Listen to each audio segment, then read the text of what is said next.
Welcome to Velocity.Yoga. I'm Ash, a longtime recreational cyclist and a yoga instructor. In this video, I'm going to discuss how there's no such thing as stretching.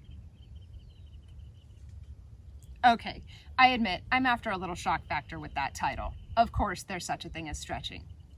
The thing is, I've had the same conversation with nearly every single cyclist I've ever worked with, so I wanted to get this conversation out of the way in our first instructional video.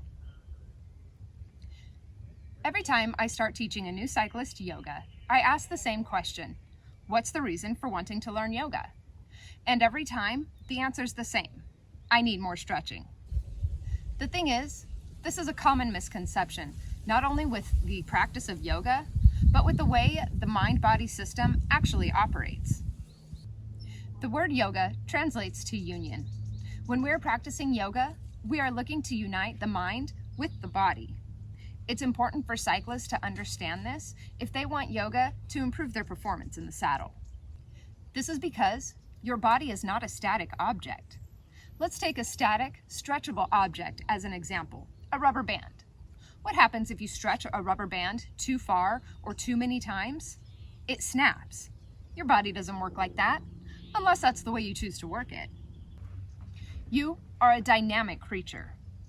Your musculoskeletal structure is under the control of your mind, whether conscious or not. You can play around with these YouTube yoga videos all you like, putting yourself in awkward positions, bored, uncomfortable, and picking at your fingernails for hours and hours, years and years, and never gain an inch of mobility.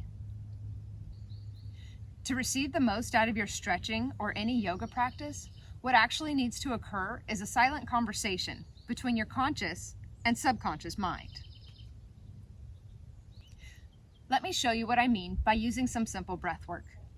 The breath is the most powerful communication tool because it's under subconscious control. You don't need to think in order to breathe. Your body just does it to survive. But you can choose to control it. And learning this is going to improve your comfort and performance in the saddle in a major way. Let's explore that. Sit yourself comfortably, straight and tall, no slumping. Let your eyes close or gaze blurrily down the tip of your nose. Close your mouth and exhale. Squeeze your belly in and up as you do so, letting all of the air drain out of your lungs. Hold at the bottom. Then relax and let the body naturally take its next inhale. Do that again when you're ready to exhale. Squeeze the belly in and up until all of the air is drained from the body. Hold when you're empty, then release. Let the body naturally inhale. Let's do that one more time. As you're ready to exhale, squeeze the belly in and up. Drain your body of all of its air. Hold at the bottom, then relax. Let the body take its next breath in. You can open your eyes now, or feel free to keep them closed and just listen. Did you feel that shift in your body? You just communicated to your subconscious that you are safe. You consciously took your body from an elevated fight or flight mode that most of us are chronically stuck in, and you shifted it into a calm, rest, and digest state. In another video, I'll teach you how to use this ability to your advantage while in the saddle. For now, let's stay focused on how we can use it to aid your mobility training or stretching. Your muscles are not tight and need stretching. They're clenched and need relaxing.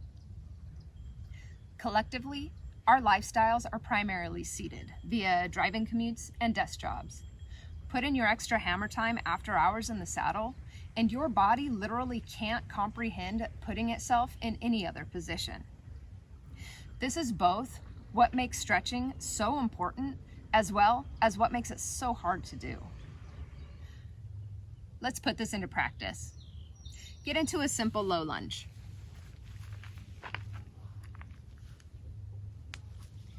Make sure that the knee of the front leg is stacked directly over the ankle at a 90-degree angle.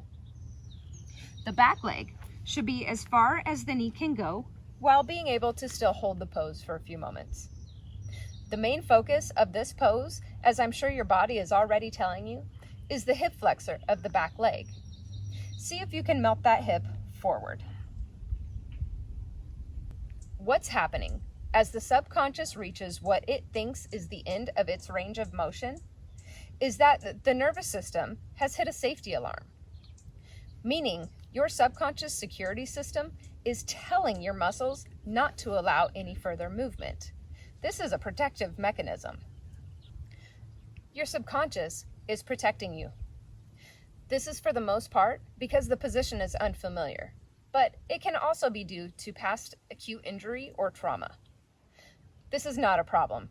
This is a beautiful, adaptive response of a well-functioning nervous system. So don't be hard on yourself.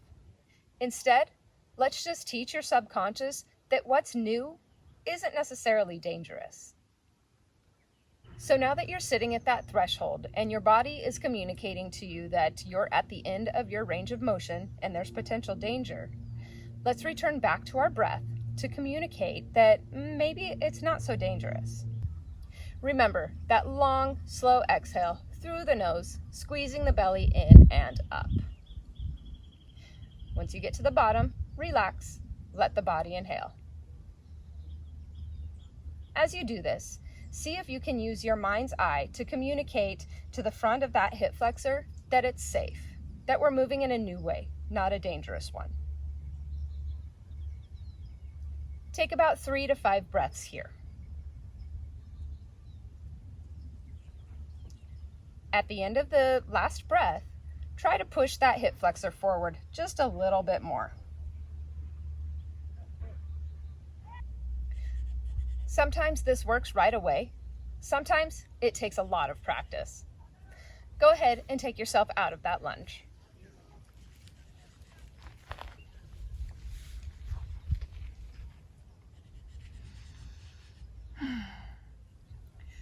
Something else to consider with regards to obtaining greater mobility is surprisingly the role that strength building plays.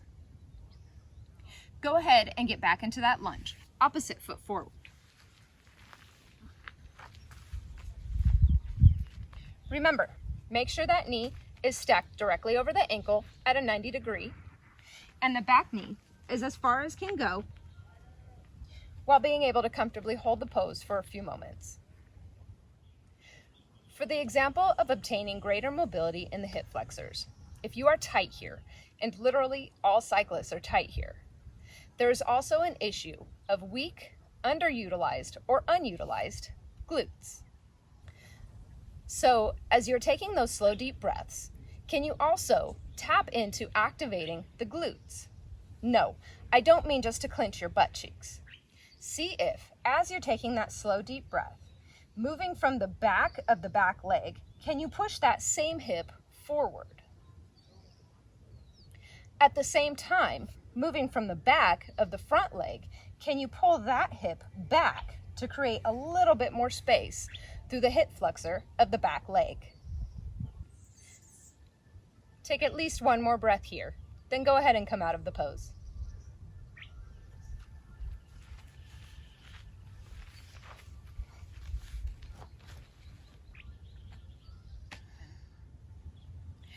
There's a good chance that that glute activation thing didn't happen here. And either you think that I'm talking nonsense or that there's something wrong with you. I assure you, neither are true. This is a practice, and your body will need to develop the neural pathways needed to learn how to move in these ways that are unfamiliar to it. Be patient with yourself and keep practicing. Not only will the glute activation thing help with your clenched hip flexors, but it's going to give you extra power in the saddle too. That was a lot of info in one short video. While you may have found this Velocity.Yoga video to stretch out after your ride, I hope that I've made it clear that you're going to get a lot more stretch out of your stretching by making a mind-body practice out of it and opening lines of silent communication between your conscious and subconscious mind. And remember to take it easy on yourself. This is a practice, not a magical cure-all. I hope this was helpful. I know there's a ton of Yoga for Cyclists content on YouTube, and I do plan to add to this plethora soon. For now, I hope to help build a solid foundation for your new yoga practice and mobility training.